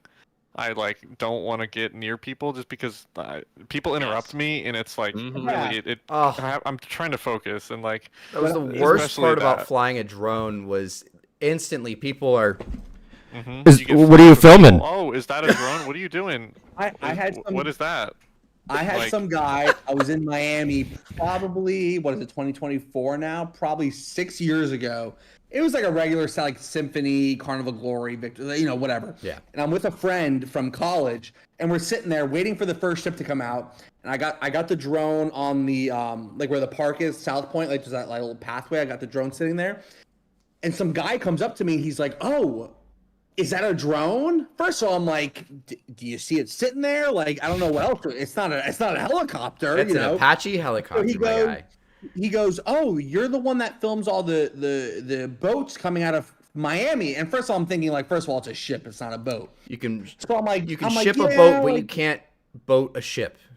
Right. So I'm sitting there, I'm like, yeah, that's me, blah, blah, blah. So we were talking for a few minutes, and he goes, yeah, I watch all your videos. Like, I love them. Like, I love your drone shots. I'm like, oh, like, thank you so much. And then he goes, yeah, what's your name again? I go, whoa, if you're watching all my videos, you'd think you would know what my name is by now. Happens many times. Something's a little suspicious there.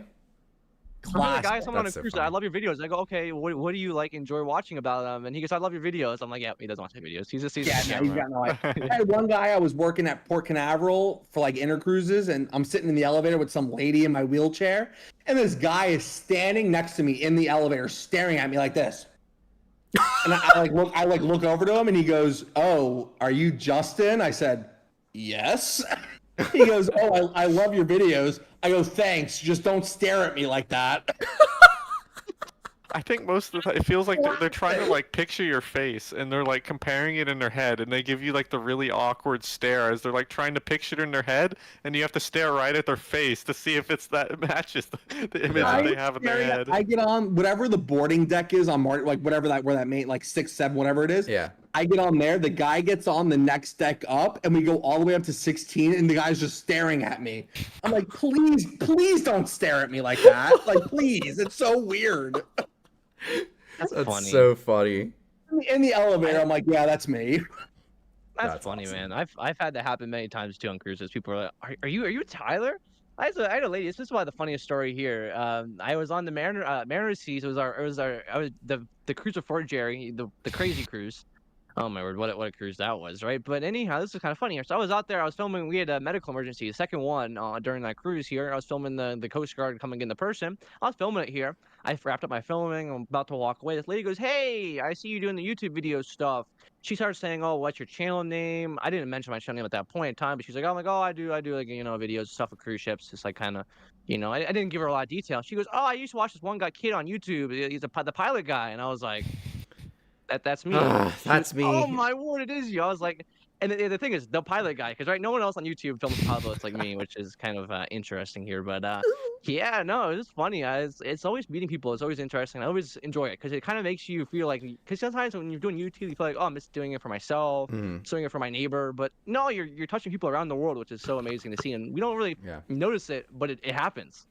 Right. The funniest thing when all of us went on the Allure in November, we were walking through the boardwalk, and this like group was sitting at this table by whatever that Mexican restaurant is. And they're like, "Oh my God, is that the cruise junkie?" And I'm like, "Oh my top God, of like, his lungs. Is that the cruise junkie?" I go, Brandon, I go, "Oh my God, Brandon, these people know him, but not us."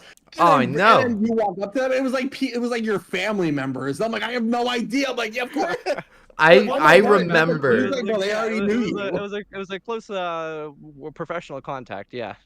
Like Tyler had stopped. People know who he is and not us. It was just your family members. It's the funny thing. Tyler really, Tyler had stopped and like started talking to them, and like he was still screaming, "Is that the cruise junkie?"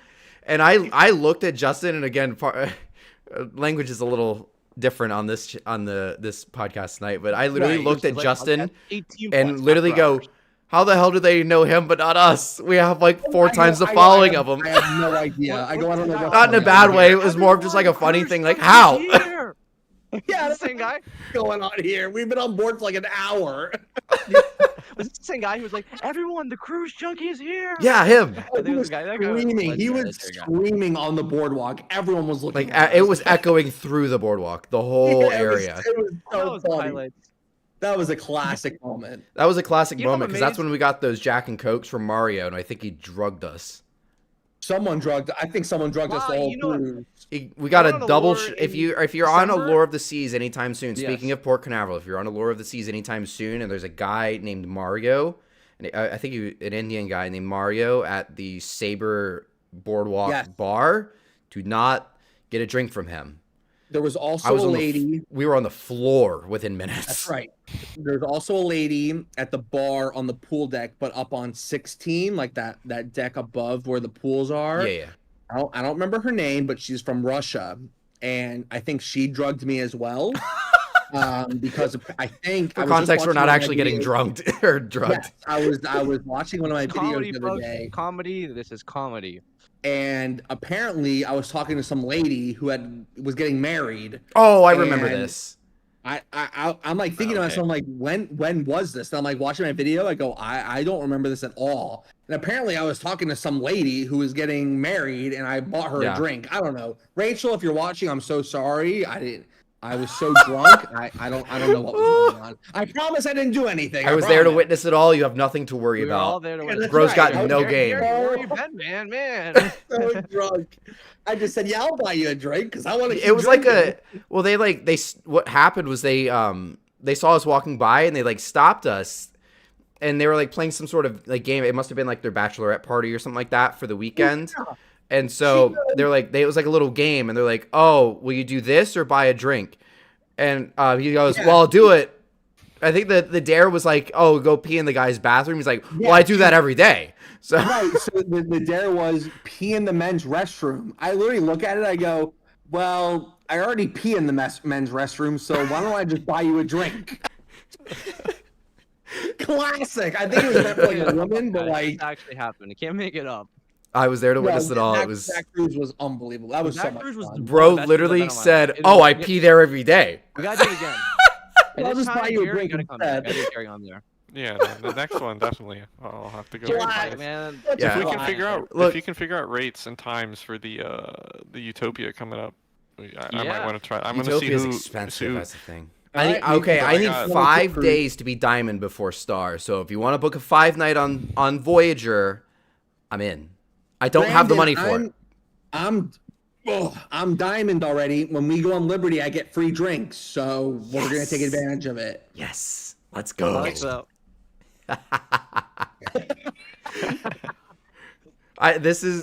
This podcast got way off topic, but it's very really fun, so it's fine. We're focusing on Port Canaveral. We're talking about the allure of the season chaos that happened on there, so it's fine. We gotta give props. All right, basically the summary of this podcast: Port Canaveral is building a new cruise terminal, and there's a lot more cruise ships coming. All right, everyone understand that? Great. What else? What other kind of stories do we have now? I think we should get to some questions here. We have Mr. Jerry Pike here. Of course, check out his stuff. Jerry, you're the most famous out of all of us in terms of like social media besides YouTube. Justin is the killing on YouTube, but on Twitter, Jerry Pike, holy cow! Have you? I don't know, sure, Brandon. Jerry has been killing it. So who's Jerry Pike? Jerry, this is a question for you. Jerry's just favorite than all of us. Yeah. Travel with Nick says we need to contact Royal and do a comedy show together on one of the ships. I agree. Nick, you need to come on a podcast with us sometime. Yeah, we need to get Nick. Yeah. Next time we do a carnival one, we got to get you on. If we do a comedy routine on any cruise line, it'd have to be 18 plus. Bro, we're just gonna get banned. They're gonna escort us off the ship if they allow us to do an 18 plus comedy show. They're gonna kick us off the first night. They're gonna be like, just get out of here. Bro, the guys are gonna be in the news for like YouTubers. My laptop's gonna die. I'll be right back. No, they'll let us do the comedy show in the brig. Yeah, they can. They'll let us do it in the brig. That's fine. Do the comedy show, that is. Yeah, that's funny. I mean, yeah. What was the question? There was supposed to be a question for me, but we never got to it. Question.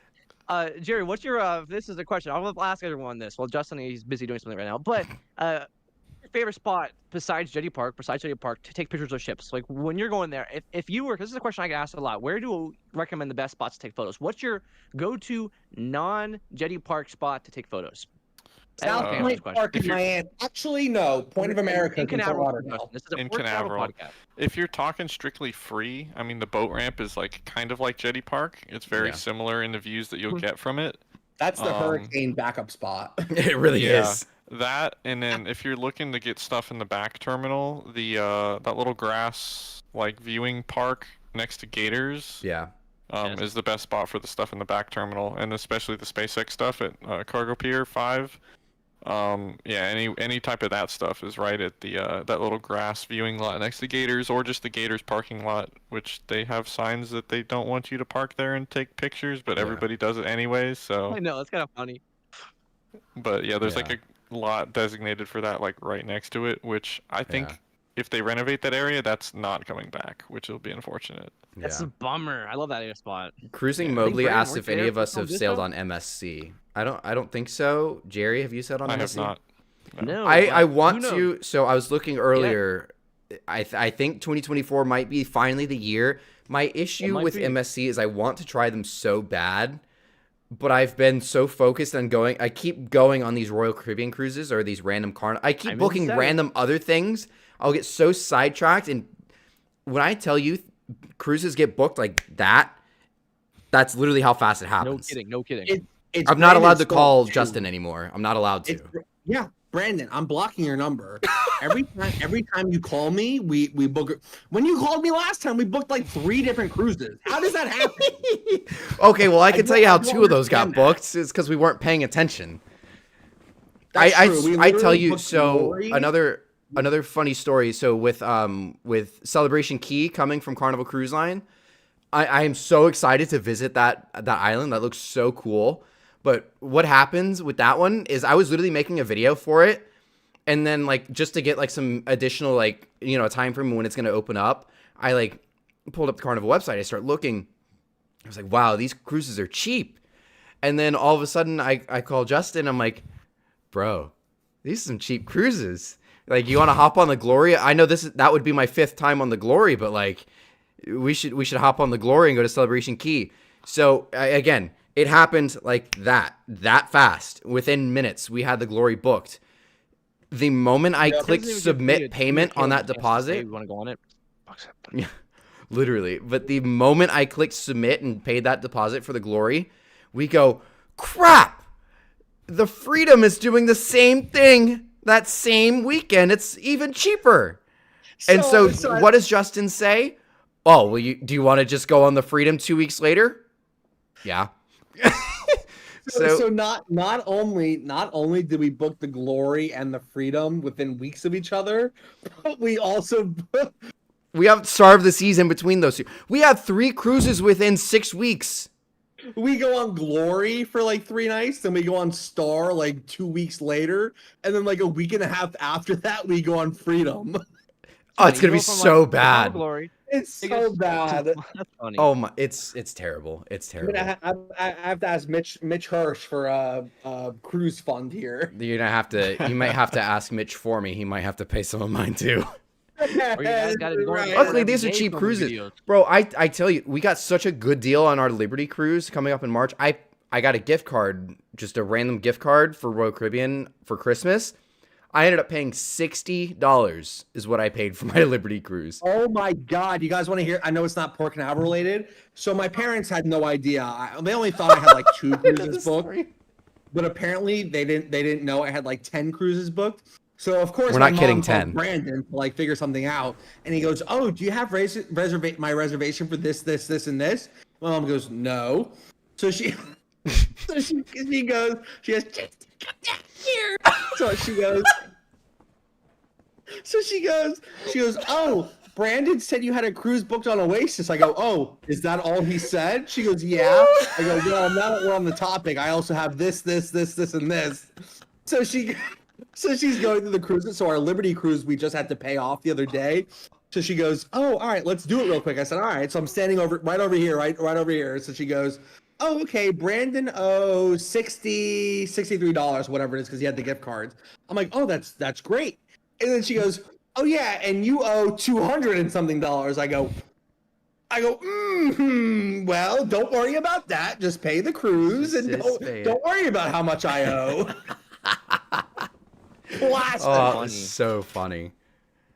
That's funny. That was I tell you, I have as soon as because she was helping me with a gift card, and I was like, "Oh, could you apply this gift card to my Oasis cruise with Justin?" And she goes, "What?" Well, like within I didn't even get like a response from that at first, and then all of a sudden Justin's calling me like, "Do you have the reservation numbers for these cruises?" I go, "I need the reservation for like 8 of our cruises." My mom has no idea. That's crazy. How many guys got? So 8, 9 books? That's I crazy. said, don't worry about it. It was so funny. Classic. Unreal. How many Jerry, cruises do you guys have coming up, booked? buddy? I have at least one booked right now. I'm looking to get 2 more though, actually. Okay. Which one do you have booked, Hopefully Mr. one of them is Jerry? us. So we're going, what was it?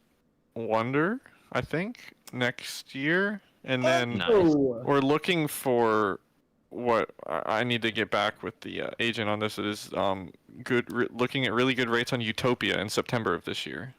So right after Oh my she gets God, here. Jerry, you should go on Utopia. Hold on. Hold the podcast. Hold on. When do I go? Hold on, Johnson. Well, no, Hold ours is a on, specific Jonathan. date. So- Jerry, I'm going on Utopia September 16th. It's a 4-night. Please go on that I one. wanna That say would be it's like- hilarious. It's right around that time frame. I don't know if it's the 16th though, because it's already booked through like a travel agent rate. So Oh my so God, it's that would not, be the that would date be is hilarious. non-negotiable. Yeah. but- That would be hilarious if we're on the same cruise. These are all my cruises. If anyone's one, you can't see it. No, There it Yo, goes. Too Now small. it's There's focused. so many. these are all my cruises I've got booked. Classic. What app is that? This is Shipmate. Anyone on Vista's 3-night? Vista's got a 3-night? It's just got What? 3 nights. Nick, my wallet doesn't Who's like Nick? you for saying that. Vista has a Yeah, 3-night? 3-night, Nick. Uh-oh. I may do that. That sounds like a great idea. That or Venezia does sound actually really interesting to me Maybe as the well. 4-night. I know you said you were going on one. I'll have to look into that more for Wow, Wait, when 2025. When is Apex, Vista when doing a Apex comes. 3-night? Oh, Apex Venezia comes to does have a Canaveral. It's not 3-night doing whenever a she comes shorter back in filler. 2025 because she goes to New York. She has a 3-night. Oh, Hey, it was cheap Brandon, too. What are you doing that week? I'll be on the Venezia with you probably. That's Aw, true. man. I tell you, So this that is after she gets for those back to listening and Vista? watching. This is how fast it happens. Yeah, this is very. We probably should end the podcast now. This is getting out of control. He's gonna leak his credit card info, trying to book a cruise. Yeah, you're also right about that. I'm an idiot. You're right. February 15th. I'm on. Wait. When do I go on Icon? Wait, February 15th of what? This year? Yeah, Yeah, I it's think like in that's after it's like in Vista's 3 dry weeks. dock. Whenever it gets February back. 15th. I think you're going the 17th. I think that was the week I was supposed to go. Oh, you're right. Yeah. Ooh, Darn that's a it. Monday. Actually, it's That's not a very good price though. It's already Oh. like 400 for an inside, Ooh, no, Yeah. too expensive. and that's before taxes and port fees. This I don't Carnival know. we're talking about too. It's not Royal Caribbean, so. Yeah. It's a Valentine's Day Caribbean cruise. cruise, That's why it's so 400 for 3 expensive. Like, oh, it's a Ooh, we deal, could but, go on it you know. together, Justin. It's a Valentine's cruise. Wait, 15th or 14th? I think it was the 14th or Yuri. 15th, whatever that. I think it was a Thursday to Sunday, from what it sounded like. Yeah, I hate because that. Why can't they just alright. make it Friday to Monday? Well, it's coming idiot? back from dry dock. They're putting it on a Sunday It's a schedule. filler cruise, Justin. Yeah. They gotta That's forget true. the rotation, Saturday or Sunday. So Yeah, that's why our Oasis cruise is a Thursday to Sunday yeah. Yeah, because it's that's coming true. over from Europe. This is speaking like Canaveral. Back to the topic of Canaveral here. I find it interesting. MSC. I don't know why on earth they sail these Thursday to Sundays and then Sunday to Thursday. Carnival cruises. used to do it. so weird. Carnival It's- used to do it it's because when interesting. Justin and I did our Liberty cruise on Carnival Liberty, we sailed out. We did a 4-night, left on Sunday, and because we saw the Oasis like right before that dry dock incident happened, which is kind of cool looking back. But then we came back on like that Thursday. It's crazy. I'm just amazed that, considering that Norwegian doesn't do the 3-night cruise anymore, so Friday and Mondays are free, and then Norwegian only uses it on Saturday pretty much, so that gives you a lot of days for chances to use CT10, which I think it's crazy that they don't do that because, I mean, MSC has a great product. If they could be a great competition with the Utopia if they sailed on the Friday to Monday cruises, but no, I mean it's not, which Yeah. is a bummer. But the other thing too I Yeah. noticed too is we're not getting this year a switch in the MSC ships. Usually every year the MSC. I thought we were getting ships Seaside for rotate. the summer. This year it's going to be Seashore. I Let's see think, is it. shore for a while. Yeah, until like 25, late 25. Nick Interesting. says, I feel like you guys would cut up on a Carnival cruise. Bro, okay. I know I love Royal Caribbean, and I know we've been going on them a lot, but I am so excited to start going on Carnival again. I'm so excited for our Glory cruise to go back on Carnival. It's And of Well, course, it's gonna be so Venezia much is going to be fun. sick. I But know. Look, the last time Justin and I were on a Carnival cruise together, I have Snapchat memories that pop up every now and then. I have an ice cream in my hand, and I ran into a pole. And there's also another one where I was also hitting him with a shuffleboard stick because he fell over. Yeah, do not private message Brandon and ask for the footage of that. It's bad. Justin knows how unsafe he is with some of these snap memories that I got in my phone. Don't add us on Snapchat. Oh, they're comedy gold. If you think this is funny, don't add me. It's so bad. It's bad. It's funny stuff, man. Oh yeah, no. There's actually like a video of fun, Justin man. On like with the shuffleboard like triangle like behind his back. He's laid across the deck, like sprawled out, like arms out, legs out, everything. And I literally go, hey, I grab the stick from the shuffleboard. I start poking him with it. And I go, hey, buddy, you got to get up. Nope. And I go, get up. That was our very first cruise together. It was a good one. Look at it now. You guys are, best cruising. Well, so the context of what happened there is that drink that they have called the Punchliner in the comedy clubs, great drink, by the way. They're very good. They drugged us. But they were doing a special that night where it was like, yeah, the drink was $5 or you could get a pitcher for 10. So Justin and I apparently had a race to see who could finish the pitcher the fastest. And we finished it before the comedy show started. We got our pitcher came 10 minutes before the comedy show started, and we both finished before this show started. Yeah, it was a very interesting night. I'm surprised we got off on time in the next morning. You're right. Yeah, I'm amazed. You guys were on top of it on the Allure. We were coming in at what? It was early. It was 4:30, and you're up there. I was like, wow. Yeah, it's funny because like I think this is kind of like exposing us a little bit, but like tell all. I don't get hangovers. I don't know what kind of superior genetics I have. I don't get them. Justin does. But the funny thing is he will be hungover like a dog, and he will be up before I am. Ready to watch the ships come in. He'll be he's the one hungover, but I'm fine. But he's dragging me out of bed. I woke up that morning probably 10 or 15 minutes before we saw you, Tyler, up on the deck. Okay. And I wake up, I look at the marine traffic app, and I see us coming up close to the port. It's like 4 or 5 a.m. whatever. I go, it's like 4:45. I go, we need to get up right now. We're about to pull in. Man, I got up there at 4:50, and the pilot was already on. I hear him on the radio. Eunice here. He was like, security, the Lord of Seas inbound. We were tailing the Wish that day. I missed it. I think that's right around when I woke up. I'm like, yeah, we need to go right now. Yeah. That was crazy, Gary. I'm not sure if you've seen our videos, but when the Wish was like, I don't know, how close was it? Like half a mile? I mean, it was like, we were tailing her. I've never seen two ships come in port that close together. That was crazy. That was insane. It was cool. Wasn't something else coming in that morning too? Vista had just gotten in. Oh, it was the Vista, right, that came in for the first time. I think she was already docked, right? Vista was already spinning at this point as we were entering the channel. So we were like we were coming around the corner. The Wish was like at the jetty, and then Vista was spinning. And then Carnival Liberty wasn't too far behind us either. Like all 4 ships got in like bam, bam, bam. Yeah, as we were spinning, I think Liberty docked port side. Like she just pulled in and docked. Yeah, she just pulled in. We were in the middle of spinning, and she had already docked. She's already That's how close we were. Yeah, it was crazy. It wasn't even like bad weather. It was raining, but it wasn't even bad weather that day. It was raining that morning. For it. Yeah. It would be interesting to see tomorrow, because tomorrow, if you're unfamiliar with the folks who aren't in Florida, we're getting not the best weather tomorrow. Not looking very pretty. And I know I've talked to my contacts at Port Canaveral here, and do you remember that storm? And if you were watching Brandon's channel, of course, when the Cruising Life podcast is on, and Justin also did the videos as well out at Port Canaveral here. They had that storm a few weeks ago. That was the worst, from my context. It was the worst they've ever seen it at Port Canaveral. And these are expert mariners. They've been out at Port Canaveral for 10, 15 years. They've seen their fair share of storms. That was the worst they've ever seen it. And they probably will never let that happen again. So it'll be interesting to see tomorrow, because I think the Merlivilia is coming in. It'll be interesting to see what's up with that. If they need tugs, what's the situation there? Because the storms, they're also coming in early tomorrow. So they're coming at 7 a.m. tomorrow. I made Justin drive me that weekend because I have a little tiny Civic that's like 5 inches off the ground, And that would have ended up in the middle of the channel had I drove that day because it was that windy. Put it this way, I drive a Kia Sportage, which is like an SUV, like a mini SUV type car. I had it backed up to the channel, trunk open to block the rain from coming in as we were filming. And there were points throughout the day where I thought the car was going to go flying into the channel. Mm-hmm.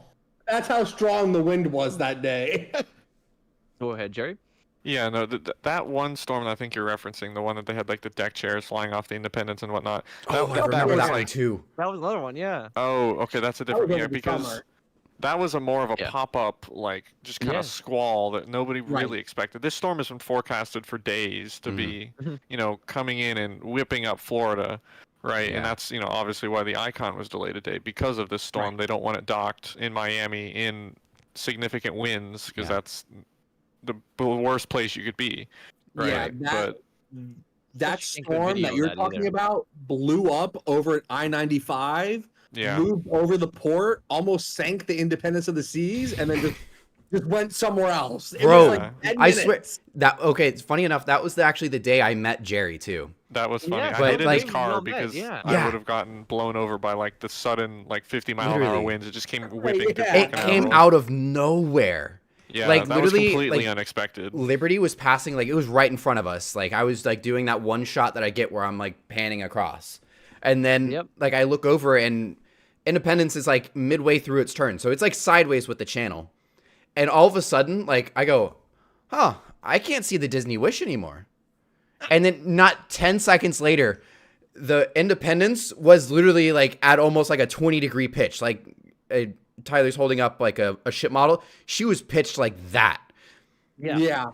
That was the same was supposed to be, and she was like. And the Victory Casino, sadly it didn't, but the Victory Casino literally went from straight to completely sideways, and almost it was in the rocks. Yeah, it was insane. It was I think an unscheduled turn outside the turn basin. Right. Yeah, that was the same day you texted me, Brandon. You go, "Oh, do you want to leave work early and watch the ships leave?" I go, "Nah, I don't really want to drive all the way over there on a Friday or on Monday, whatever it was." And then you send me a video of that storm. I go, "Ah, man, I should have gone that day." That's the day. So for some people may have seen it. I know it kind of went viral for a little bit on Twitter and social media. But there's videos of the Independence. There's deck chairs flying. There's even one of some dude's sitting on his butt, and he just goes sliding across the jogging. He literally goes sliding. Hilarious. I couldn't help but laugh because anything is funny to me. So I could not help but laugh. Jerry, and thank God the stroller was empty, but there was a lady walking by, and a deck chair goes from deck 14 down to 12, just crushes a stroller. But thank God there was no kid in it, of course. But I was like, oh my God. Yeah, there was some really close calls to where some of those deck chairs that went flying from the top deck down to the bottom pool deck, if there was somebody under them, that would have been really bad. There are deck chairs that went over the side. There's probably a couple deck chairs sitting in the middle of the turning basin. Probably half a dozen deck chairs in Port Canaveral. When they dredged the channel, I'm sure they're like, oh, look, I found a deck chair. Yeah, they're going to be about 20 years from now when they're dredging the channel for Royal Caribbean's 300,000-ton ship project. They go, what are these deck chairs doing in here? They pull it out. They see a tag, Independence of the Seas. Where did these come from? Yeah, they're going to say Independence of the Seas. They're like, when the last time the Independence was here? Jerry, you know what? I think I told you this. I think Brandon and I, when in the chat, I was saying, you know what I find funny? It took the media, the mainstream media, it took them, what, 2 weeks days to report about this? It was not 2 weeks. No. Yes, it was a couple weeks for this particular one. Yeah. Weeks. And they're like, oh, my word. And they were acting like it was just happened. I was like, bro, I was there. And we tagged all these people, and it took them this long. They even reached out to us, who have the best footage of this whole event. Bro, I got the ship leaning at a 20-degree angle. Yeah, no. I tagged them. Oh my word, it was horrendous. I was like, but yeah, Justin, you did miss out, my friend. You missed out. But hey, at least Brandon got to meet Jerry Pike, and look at that. Now we're all here together filming. Now we're sharing a hotel tomorrow night in Miami. It's gonna be great. Look at that. Yeah. It's funny how the world is. Now we're all best friends now. Look at that. Yeah. The Cruising is Life podcast. The best podcast. I remember it went really quick from hey, do you mind if I take a quick break in your car while the storm rolls over to let me in the car. I'm going to get blown over. I'm gonna die. Classic. All best friends here on the Cruising Life podcast, Crazy. the hopefully #1 cruise podcast in the future. It better be after tonight. Tonight was comedy That's gold. right. This is the best Not to podcast toot my own ever, horn guys. here, but tonight was funny. That I was a know, great like the second podcast. half What of a this great one. podcast was completely off topic, but it was You need to fun. change the title there, Yeah, Brandon, to Cruise Q&A. We're going to ditch the Port Canaveral part of the title. I think it's going to be. Eventually, we'll do a Cruise Q&A. Yeah. Not gonna lie though, I gotta go. I gotta I was put my gonna dogs to bed and Yeah, get but out I of gotta do here. stuff too, But so this was it was- fun. This was fun. That was absolutely. We got to do this again. Gotta do this For again, everybody absolutely. listening on Spotify or on YouTube and everybody watching right now, of course, during our live stream of this, thank you guys so much for hanging out, listening, Yes. watching to this point. It's been fun.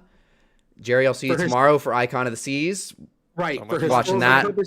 for historical purposes, we're going to see Icon come in for the first time on Wednesday. That's so why we're don't doing it forget. tonight. 2024, baby. Let's go. Anyways, thanks again. Good night, everybody. See ya. Good night. Bye bye.